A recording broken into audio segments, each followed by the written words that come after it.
If this was like my mum or my nan or my friend or like someone that I love, I'm going to treat them the way I treat them, and not any different.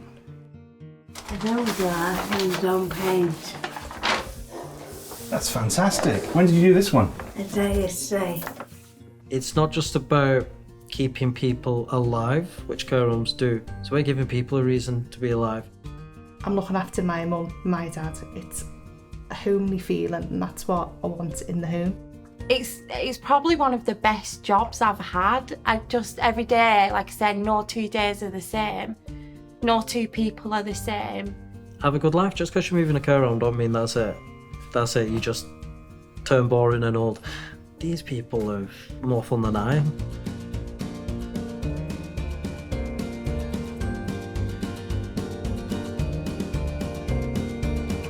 I'm Lee, and today I'm visiting the Rowans, a new care home built in October 23 by Bracebridge Care Group in close collaboration with the local authority to best incorporate the needs of local people. The home houses up to 66 residents, with a current occupancy of 32. It specialises in dementia, complex care, male-only care and elderly care needs. The home is unique. It is funded 100% by the local authority, meaning all residents are here through Wigan Council, not private paying.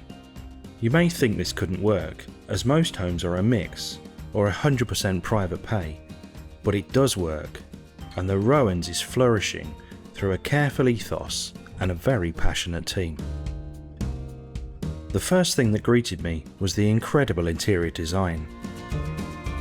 Sarah, the Rowans manager, took me on a tour of the home and the facilities.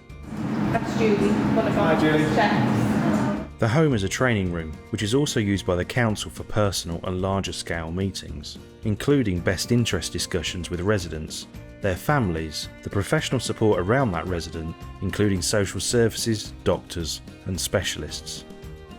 The home is divided into different spaces. The local authority was in need of a home that had a male-only section, so Bracebridge Care worked with the council to develop this. What are the challenges you find with that?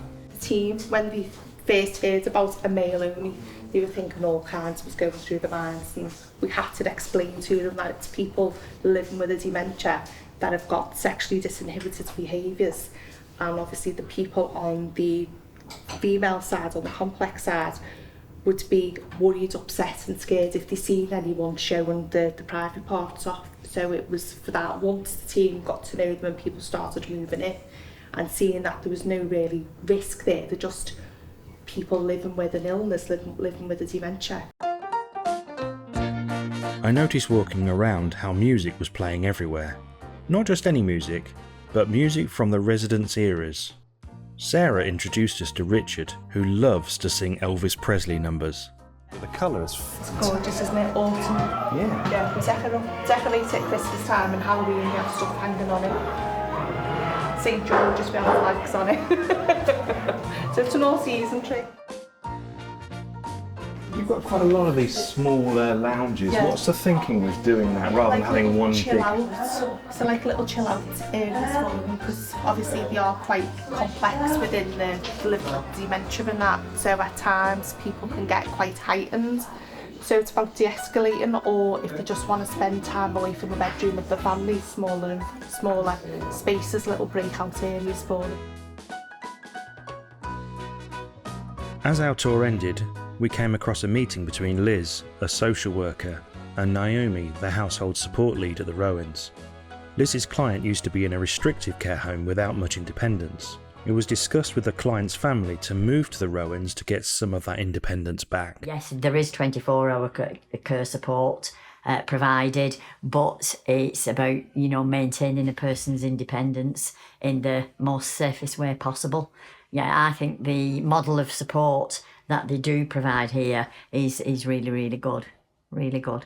What improvements and outcomes have you seen with your clients since they've been here? The improvements, there's been a reduction in people's mental health.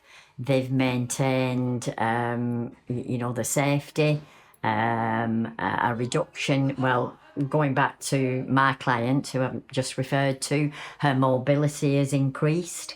And health and well-being is much more stable.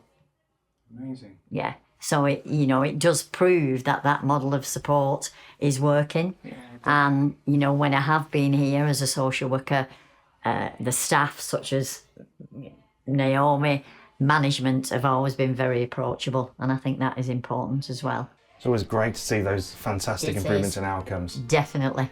Absolutely. Because that's what it's about. It's about improving people's lives, in the least restrictive way and maintain their health and safety and independence. After talking to Liz about the fantastic improvement from her client whilst being at the Rowans, I wanted to talk to Sarah more about how they achieve this. A lot of the people from the male only and the complex have all come from other environments that were on a one-to-one. We've took that away from them because it's a restriction. We allow them to do what they want. Obviously, we're quite risk savvy and we do take positive risks with them. A lot of people have gone bowling that they've never have done before. They've gone to a disco. Again, they went out to do a Meatloaf tribute concert last week. These are quite some of the heightened emotion people that are quite heightened on a day-to-day. Went out, thoroughly enjoyed it, brings a different side to them. By us taking away that one-to-one, it's giving the person the freedom to live in the home. They'll come and they'll do some cleaning up. You'll have a guy called Glenn who likes to wash dishes. Then you've got we've got a lady, Sylvia, who likes to go and spend some time in the laundry, so she wants to help in the laundry. So they've all got a little role to play in the home. I've got a vision for the home. I'm looking after my mum, my dad. It's a homely feeling, and that's what I want in the home. When I first went into a care home back in 1990, the manager of that care home ran it like a hotel, and the people were looked after and they were cared for brilliantly, and that was what I'd always wanted to do. Not run it as a hotel, but run it as a home, for it to feel like a home and everyone's part of a family. And that's what Bracebridge allows. Bracebridge allows you to run your home like that. It's about embracing different people's, the diversity of different people, so everyone comes and brings in their own little quirkiness into the home, and that's fed through from the people living in the home or people working in the home. And it's just about incorporating it and embracing and giving everyone the freedom and the voice to have a say in things. After our chat, Sarah held her daily meeting between the different teams, so that any issues within the home can get spotted and dealt with there and then.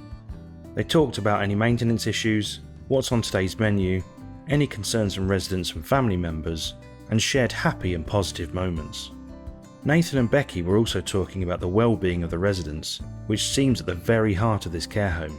I wanted to know more. Nathan, what's your official title? Customer experience lead. Customer experience lead. It's a fancy title. I know, It is. yeah. To be honest, I suppose in other homes it would be an activity coordinator, but I do more than just activities or planning events. So it's looking at people's well-being, it's looking at how I can make somebody's day better, also making dreams come true. So there's some people here who sort of have a bucket list, so my job also gets them that bucket list fulfilled, working with the community. How do you go about making people's bucket lists come true? Get to know the person. So, for example, when they first move in, I give them a couple of days, settle in, before I bombard them with, what do you like doing and what's your dreams on that? And literally, have a conversation with them, and he'll always start off the same. They go, I used to love doing that, but I can't do it anymore. And I go, why not? And they go, well, I can't. And I go, why not though? And they go, too old, or there's nobody do it with me. And I'm like, that's when sparks go off, and Becky will tell you that's when all the wacky ideas are going off. Oh yeah, wacky. That's when all the wacky ideas are going off. And you know what? Some of these ideas on this bucket list are so simple. You'd think they'd all be like bombastic, like jumping out of a plane or stuff like that. Some of them, like we've got Sylvia, she'd love to do a lollipop lady role again. So we're working with try and get Sylvia just for a day, just to be a lollipop lady again. Did she do that before? Yeah, she's do it. She's love it, but she said to me, I can't do it anymore because she's got Huntington. So she was saying, oh, that's gonna stop me from doing it. I said, it's not stop you doing anything else. And she went, okay, then I'll do it. Becky is a homemaker here at the Rowans and joined after a career in retail. This is her first ever job in care. I saw the job online and I thought, well, I like cleaning at home, I like my Hoover, where can it be? And so I thought, go on, I'll give it a go, and that was in September.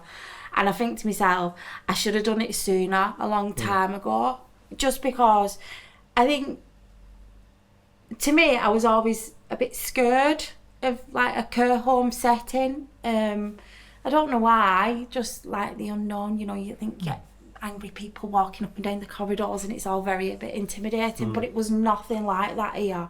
For me, it was how different everybody is. There's no two people here are the same at all.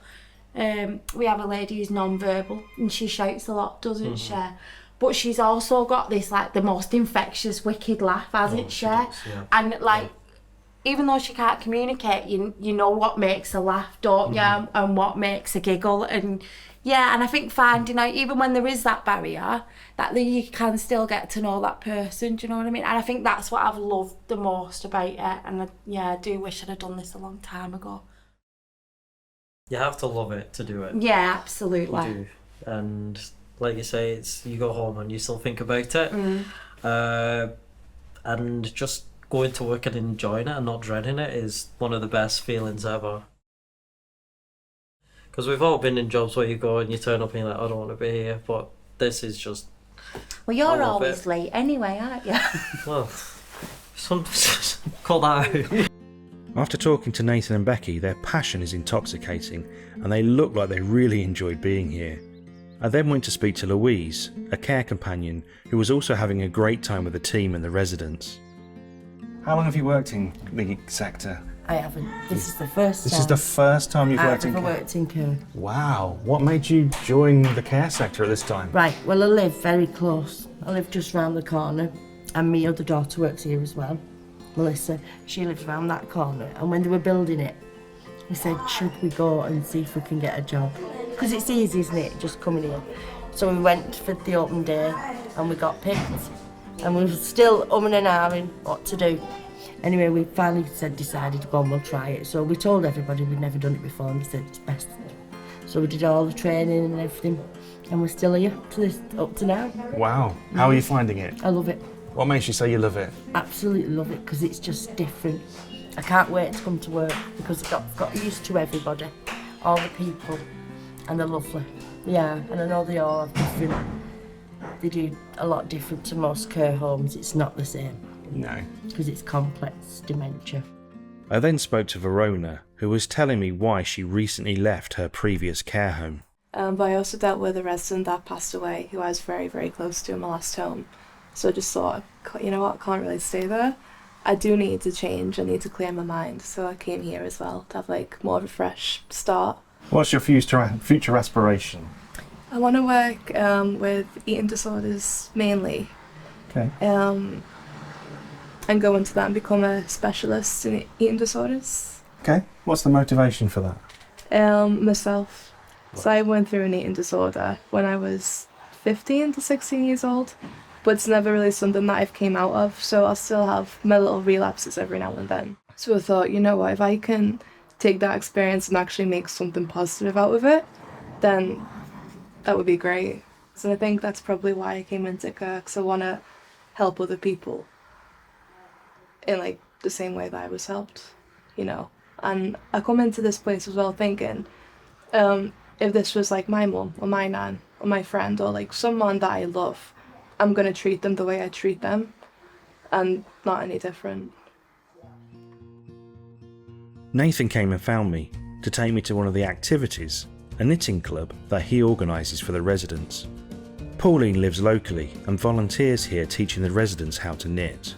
So have you done this yourself, or you've done this with the residents here? This is your work? Crochet, yeah. Wow. How often do you come in here? It's only on a Tuesday. This is your third time. It's third time now, yeah. Yeah. Well, Pauline had Keeps me busy. donated so many of these, like we got one out of the bag, and I just never knew who was doing it, so I kept asking who's this mysterious lady who was donating these blankets, and then we finally got in touch. So this lady's Sylvia. Hi, Sylvia. And if I may, can I tell them about why you're here, Sylvia? Yeah. So Sylvia's, try not sit Tanya. Sylvia's got Huntington's. Okay. Coordination's like really a barrier, isn't it? Give them a... It's a barrier, so sometimes she struggles with mobility in her hands. Well, Sylvia, at first you were struggling a bit, weren't you? But the thing with Sylvia is so strong and determined on you that she just didn't like bother, and then she did it herself, Yeah, didn't she? yeah, she does it herself. Which is absolutely I amazing. just start her off and then she ran. Yeah, How do you live? which is absolutely incredible, and that's something else we do here. So if people have barriers, we don't just say, oh, you can't do it. I can be quite annoying sometimes, can't I? Because I'm like, come on, you can do it. Yeah. But Sylvia, and not just that, with words, so if we speak, if I ask you a question, I have to give Sylvia time just to process the information and come with an answer. However, a few months ago we started singing Country Roads, didn't we, in the karaoke? Yeah. Sang it word by word, no pauses, no issues, nothing. Just sang it like I would sing it, regardless, didn't you?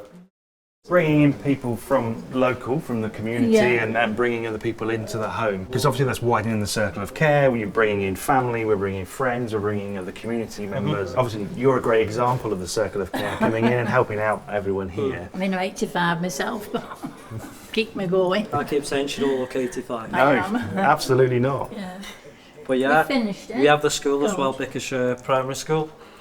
They come in every few months with the kids, so we have bonding between the kids and the adults. They're coming again sometime this month. We're just setting up pen pals, so they write letters towards one another. What difference do you think it makes when you're including the community, the You can put schools, that on your bedside table. and other people coming in from... Massive benefit, massive benefit. One, To do another it one or allows me something to like allocate other Another expertise and bringing in schools and other people who live in the community.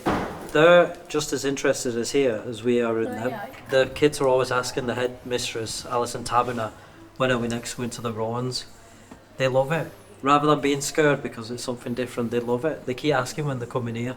You must enjoy coming in here. It's just satisfaction to see they can do something, rather than just sit twiddling their thumbs.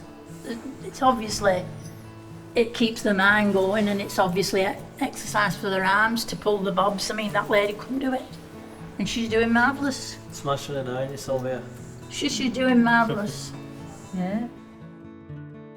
After knitting, Diane offered to take us up to her room. She wanted to show off her art. Diane is the resident creative at the Rowans. That's fantastic. When did you do this one? The day yesterday, Amazing. that's blue sheets, but they call that the blue trail or something. I've done it. The restaurants, I've got, I can't do the rest. I've done this a bit. Is that a lighthouse that you've seen before? It's somewhere in the past, Salon. Somewhere in the past? So every time I walk in, Diane's just painting. Up the tower, That's off the TV. yeah. Nathan was telling us how Diane often helps the team with her creativity, making all sorts of artistic crafts for the home. For example, Diane is going to make a postbox for residents to post letters to their loved ones. What benefits do you think the painting and the creativity has for them? Well, to start, mental health. Just, it's something Diane's passionate about doing. It's something, if you're passionate about doing something and you're doing it every single day, it's just making your life feel complete. Diane's always got a smile on her face. She's always excited to show us something. I used to groups for recovery. I used to make cards and with the groups. It's interesting for them to do something besides drinking. So you used to make cards as a part of a recovery group? Yeah. Thank you for letting us in, that's just incredible.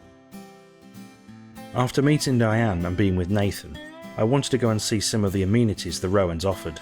The first being an in-house hair salon where Katie was cutting hair. What do you do for the rest of the week? Do you have... I've got my own shop. Okay, so you come here for just like I just do Tuesdays, yeah. Tuesdays afternoons here. And then obviously I work at my own salon. It's rewarding working here. It's nice to like when we do before and afters, and you can see obviously like they're as long, it's like been unkept, and then obviously I'll do it and everything changes about them. They walk out different, you know, like some of them just come sometimes and they sit in here, do you know, they might not have their hair done but they'll come and it's like a salon environment. Yeah. So they just enjoy sitting there, yeah. For the social having a space. chat. Yeah. Yeah. What sorts of other benefits do you think come from you being able to spend time here doing this? Well, for me, it keeps you grounded, doesn't it? Like, Yeah. makes you think. For them, you feel better once I've been, don't you? Mm-hmm. You had a colour last week, didn't you? I did. Had some highlights in. Become like your family because you see them every week. You see them sometimes when you see some of your own family. So yeah, it's nice. And you must get a real good connection Yeah. with some people. Yeah. Yeah. I then went up to the washing room where Chloe was busy washing, ironing, pressing and folding residents' laundry. These machines are on all day? Yeah, all day. From the minute we walk in at 7:30, I come in at 7:30 and we have clothes ready to start going in. Wow. So 7 to leave at 7, they're constantly on. I try and get it done before I go home so I have nothing to worry about. But yeah, I always have something. I couldn't tell you how many clothes I wash a day. How many sheets, towels, everything is different. As well as being pampered in the salon, the residents enjoy garden parties, karaoke and dancing. With this being a new care home, some of the staff being new to care, and many activities happening everywhere, I was intrigued in how the team found using Nourish helped them run a smooth ship. You're using Nourish for your care planning. Yeah. Do you want to talk a bit about how that helps you deliver the care here? We have a dashboard for the managers and the nurses and stuff. It's quite handy because it comes up with warnings. So obviously you've got musts and weights monitoring, and you've got your skin bundles, your skin integrity checks and any wound management plans, your care plans. Obviously the care plans is the story of the person living in the home. Without it, the home couldn't run efficiently. It's all there at the touch of a button, everything you need for that individual to be able to look after them. For all their needs, it's all there. Lots of activities happening, lots of resident interactions. Mm-hmm. Talk about Nourish. How do you capture all of this on Nourish? How easy do you find it to use? What would you say about Nourish? So for example, if I take a picture of the salon, Katie doing people's hair and that, and then I'm taking before and after, I can take the pictures, upload it straight on Nourish on my phone, and it's dead easy. But it's very accessible, it's very user-friendly as well. Do you use the Nourish device on a regular basis? Yeah. How easy did you find that? Yeah, it's brilliant because once you've done someone, you can just pop it on, and when they've had the breakfast, pop it on. So we get allocated people through the day, and then people we work on the Nourish for them. I've got 5 people today on Nourish. So each time they've had the breakfast, had a wash, been in the toilet, everything goes on to Nourish. Yeah, it's really good. I wanted to talk to Nathan again about the well-being of the residents and how music has been playing everywhere at the Rowans. But music is literally one of the best forms of therapy for people with dementia.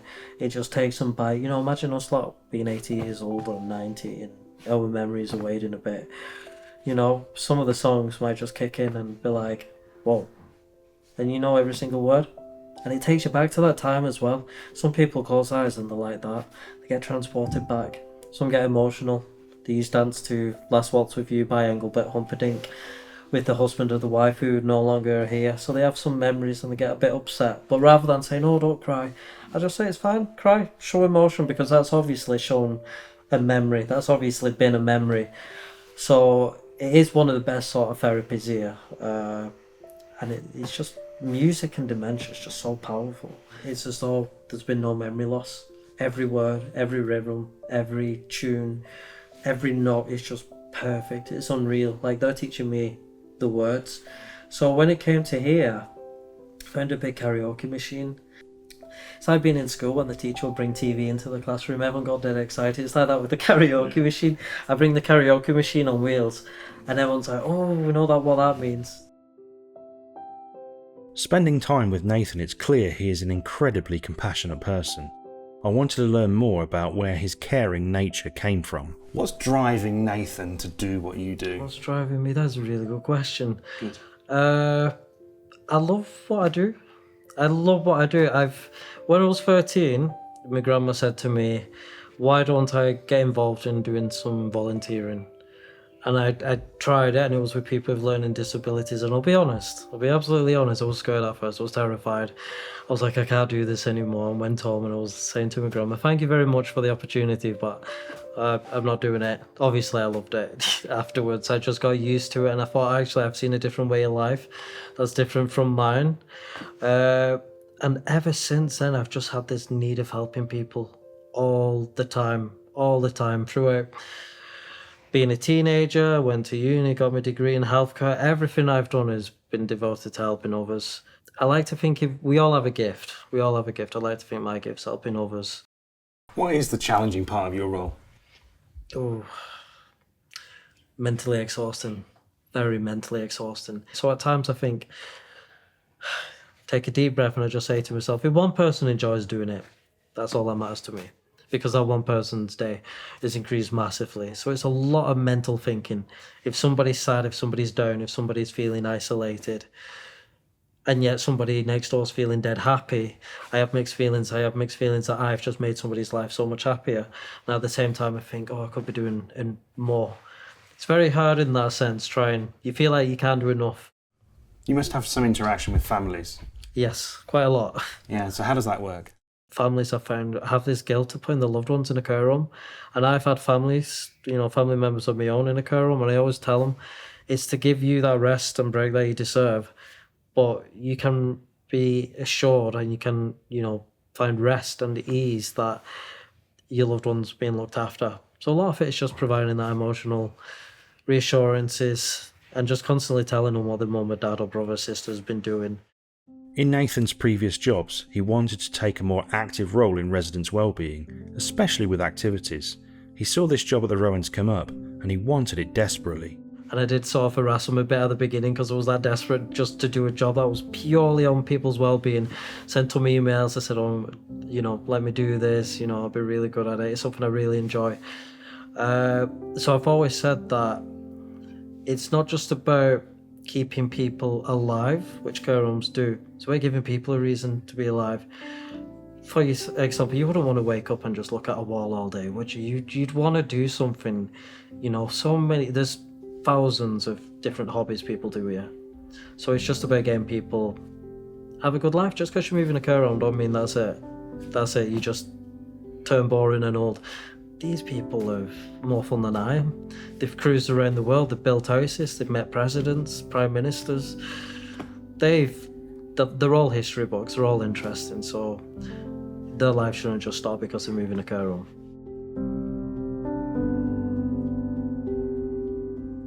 My time at the Rowans has come to an end. What encapsulates my experience here is a cushion on Sarah's sofa in her office. It says Ohana. Ohana means family.